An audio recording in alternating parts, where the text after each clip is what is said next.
Long before we used paper money, people used things like seashells. This brilliant Algonquin nation would make beads called wampum out of seashells. When Europeans arrived, the Algonquins often traded with them using the wampum as money. The wampum was an excellent choice for currency because it was hard. Good money is hard? We should use my gummy bears. They've been in my pockets for weeks. Oh, ow! No.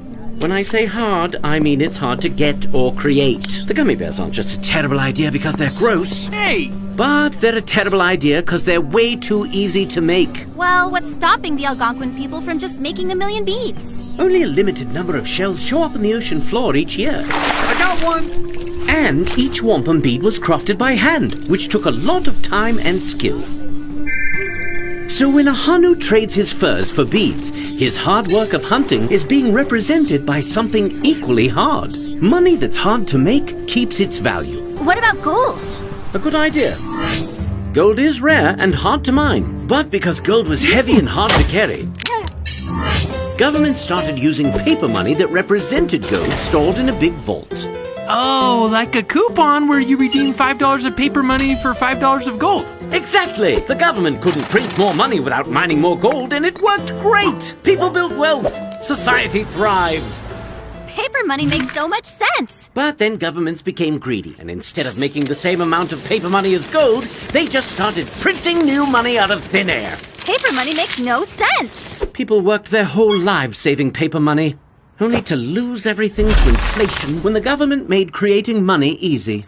When money is easy to make, society begins to break. I understand now. When you cheat to create new money, it makes everyone else's money worth less. When the money becomes worth less, you need to use more money to buy the same things.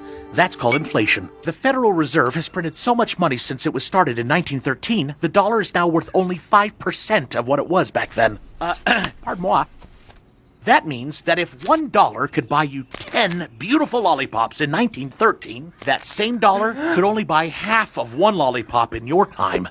Inflation is so cruel. In the early 2000s, the Reserve Bank of Zimbabwe increased the money supply, causing hyperinflation. Right now, one United States dollar is worth about 1 trillion Zimbabwe dollars. I have $10 I earned selling corn dogs. Here, take it. Then you'll have $10 trillion and you'll be rich. That's nice of you, but that 10 trillion won't get me very far when a loaf of bread now costs 5 trillion. $5 trillion for a loaf of bread? I understand that it sounds like a lot of money, and the government knows it sounds like a lot. That's why they keep printing it, as a quick fix. But it only makes things worse in the long run. By the time the new printed money gets to the poor population,